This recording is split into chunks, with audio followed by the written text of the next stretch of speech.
You can answer. Like, shout it out, bro. What does it have to do with faith? It's like saying that he gives it all to God, and you gotta have faith that God will do something with that. Right. That's a good answer. Anyone else? There's no right or wrong answer. We all may have a different meaning. Anyone? Putting trust in the Lord that like his plan is, like the right plan for you. Okay, so as I was preparing for this talk, I was kind of like, okay, so the word faith, we've all heard it before, but like, and we all have this, it's something that, you have faith in something that's like, it's real, but you've never seen it before. And, that's usually the general like definition of, faith and what people will say. And when preparing for this talk, like I guess I knew these two things I'm about to tell you, but like I never fully thought about, like I never really thought about it. And so faith is a fruit of the Spirit and a gift of the Spirit. So from my Bible, I will read you this couple of verses. So in Galatians chapter 5, it says, in contrast, the fruit of the Spirit is love, joy, peace, patience, kindness, generosity, faithfulness, gentleness, self-control, and it continues. And then, gift of the Spirit. And there's plenty more gifts of the Spirit, but I'm just going to read this one little section.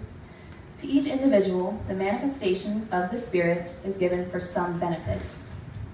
To one is given through the Spirit the expression of wisdom, to another the expression of knowledge according to the same Spirit, to another faith by the same Spirit, and so on and so forth. There are more gifts. And so if faith is something it's a fruit and it's a gift of the Spirit, it's pretty important, right? Like, this is the part that like I didn't just really understand how important faith was. If Noah didn't have faith, he never would have built the ark. And also, if Moses never would have had faith, he wouldn't have led the Israelites out of, Egypt. And so in Hebrews chapter 11, it says, by faith, Moses, when he had grown up, refused to be known as the son of Pharaoh's daughter. He chose to be ill-treated along with the people of God, rather than enjoy the fleeting pleasure of sin. Then it continues to say, by faith, he left Egypt, not fearing the king's fury, for he persevered as if seeing the one who is invisible. By faith, he kept the Passover and sprinkled the blood, that the destroyer of the firstborn might not touch them. By faith, they crossed the Red Sea, as if it were dry land. But when the Egyptians attempted it, they were drowned. By faith, the walls of Jericho fell after being encircled for 7 days. So all these things, and there's so many more examples in Hebrews that tells you by faith, this person did this and did that.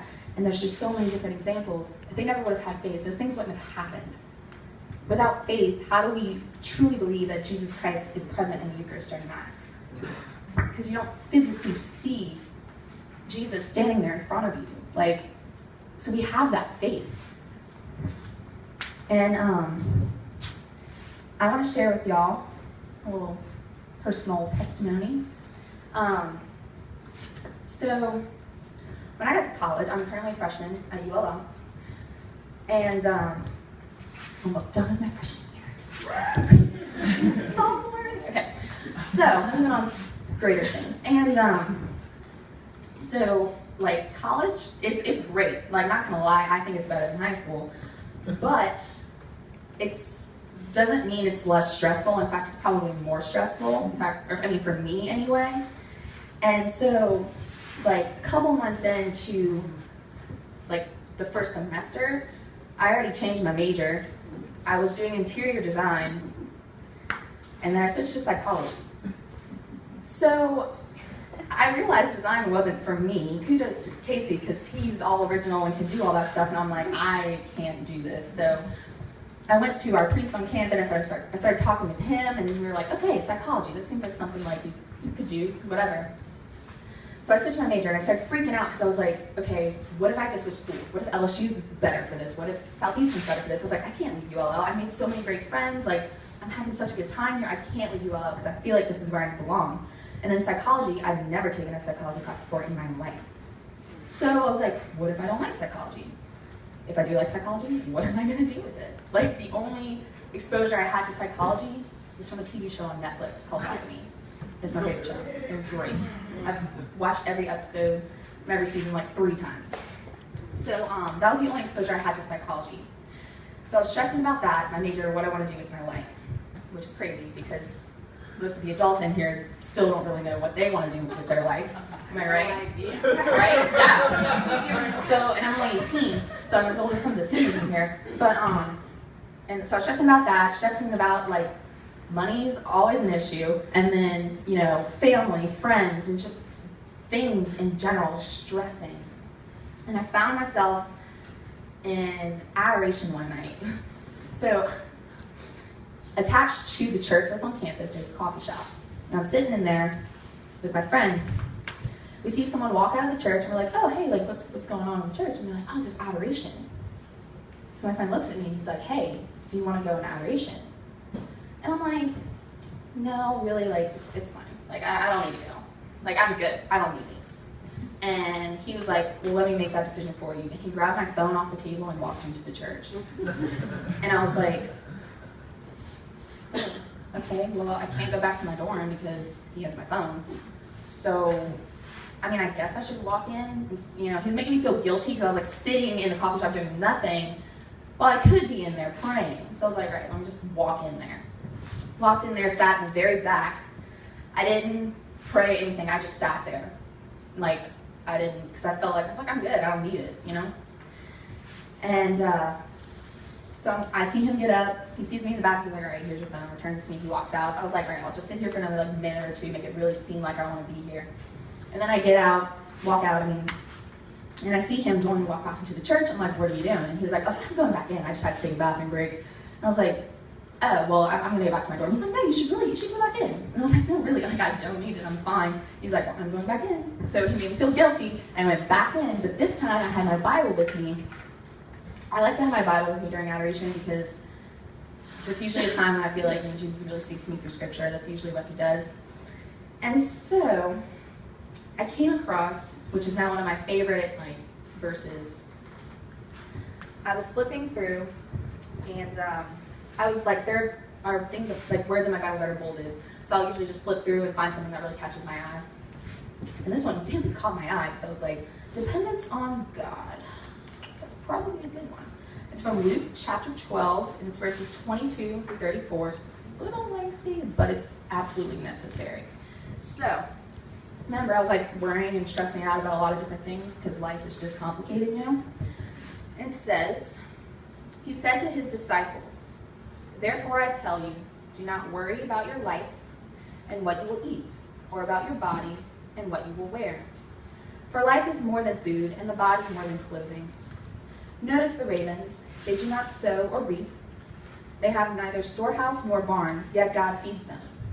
How much more important are you than birds? Can any of you, by worrying, add a moment to your lifespan? If even the smallest things are beyond your control, why are you anxious about the rest?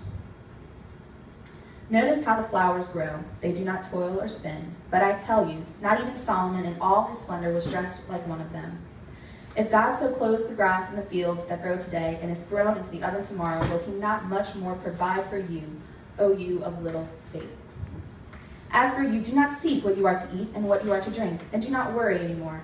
All the nations of the world seek for these things, and your Father knows that you need them. Instead, seek his kingdom, and these other things will be given you besides. Do not be afraid any longer, little flock, for your Father is pleased to give you the kingdom. Sell your belongings and give alms. Provide money bags for yourselves that do not wear out, an inexhaustible treasure in heaven that no thief can reach nor moth destroy. For where your treasure is, there also will your heart be.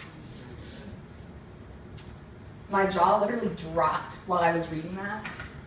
I was like, And I like looked around and I was like, did anyone else hear that, or was that just me? Like I seriously felt like God was sitting in front of, I mean, he was, I was in adoration, haha.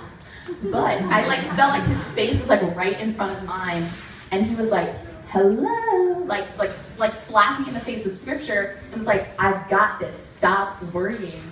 Because, I mean, and since then, like, I really do feel like my trust in God, because trust and faith, I feel like go hand in hand, right? So my trust in God is just like it was here, and now it's here, and, but I'm not saying that my trust in him just like switched automatically like that 180, because like over the past couple years, like it's just something I've been struggling with, and finally that was the thing that just like pushed me even further. And when I was preparing for this talk, it really made me think of something that I hope a lot of you can relate to. And if you're not, like, I don't know, do we have athletes in the building? Yes. If you're not an athlete, you know, we've seen people play, you've watched movies with athletes. Okay. So you know how sometimes there'll be a player on the court, on the field, wherever, they're struggling. They keep messing up, right? Well, the coach won't take them out of the game because they want them to push through the struggle, because they believe and they have faith in this athlete that they can be better. Because most of the sports we play, I played volleyball, and it's such a mental, like, I mean, my mom knows, my dad knows, they've watched me play. Like, it's just such a mental game. Every sport is. If you get, like, inside your head that I can't do something, you're not going to do it. You're like, I can't hit this ball, and you're not going to hit the ball. Like, it's just, everything's just so mental. And I remember my junior year, I was playing in this game. The other team kept serving it to me because I kept messing up. So they're, like, picking on me. And in my mind, like, I kept messing up, and I was like, why won't my coach take me out of the game? I keep messing up, and that's points for the other team. And finally, my coach looked at me, and he was like, Jessica, do you want me to take you out of the game? And then I started thinking, I was like, wait, actually, if he takes me out of the game, that's so embarrassing. Like, I don't want an underclassman to play above me, because I was a junior at the time. He could put, like, some freshman or sophomore in, and I was like, I don't want that to happen, that's embarrassing. So I was like, no, coach, I got this. And they served the ball to me again. Perfect pass, you know, got the point, whatever. So I was really proud of myself, because I was like, wow. Like, I said I could do it, and I did it. But that made me think that, you know, my coach had me in the game because he had faith in me that I could do better. He wanted me to do better. And he said that, you know, I will take you out of the game, kind of like threatened me. And it pushed me to work harder. And that's what I feel like with God, like he doesn't give you anything that you can't handle. And so over the last couple of years, like, I've struggled with whatever, you know, and like, he saw that I was struggling, but like, he never left my side. He was always there. The coach is on the sidelines. He's not going to go anywhere. And you know, God was like, seeing that I was struggling, and finally, I think, you know, when we use scripture to speak to me, he's just kind of like, all right, she's obviously not getting it, so I'm just gonna, you know, help her out there, and just like, boom, like, push me. Then, I mean, I hope you all can, like, relate to that in some kind of way. And, oh, one other little thing. So, have any of you heard of the poem, I guess it's a poem, Footprints in the Sand? Yeah. For those of you who don't know it, it's, you know, this man and Jesus are walking along the beach. And, you know, the guy looks back at moments on his life, notices the good times and the bad times, the highs and the lows. During the low points in his life, the man notices that there's only one set of footprints. And the man's like, God, like, you said you would never leave me. Why, in my lowest points in my life, are there only one set of footprints? You said you wouldn't go anywhere. And God's like, dude, when you see only one set of footprints, it was then that I carried you. And that, like, that's the very last sentence. It was then that I carried you. It's my absolute favorite line in the entire thing. And it makes me think that, like, you know, whenever I'm struggling, like I said, God doesn't go anywhere. He's always there. And so I told my friend one time, because I went to the chapel that's on campus. It's like 24-hour adoration kind of thing, whatever. And I was like, I think God's carrying me right now. And he was like, what? And I was like, like footprints in the sand, like he's carrying me right now. Like I'm struggling with this and that, I'm stressed about this. I was like, I think he's carrying me. And he was just like, that's awesome. That's really cool.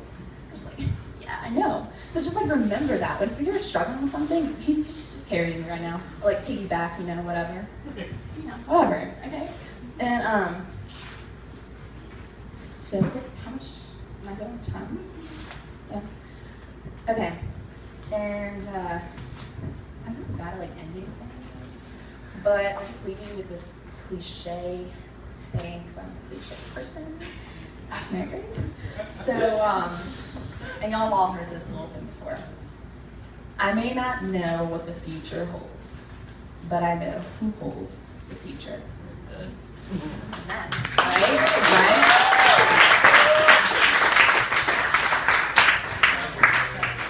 Oh, my mom wants me to tell you about a necklace. Okay, so real quick, this has to do with faith, I promise, and footprints in the sand.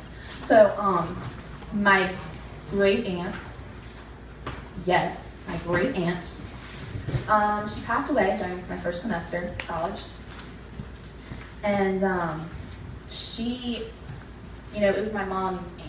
So at some point they were like going through her things in her house and seeing like what they wanted to keep, what they could get rid of and stuff like that. And my mom came across this necklace.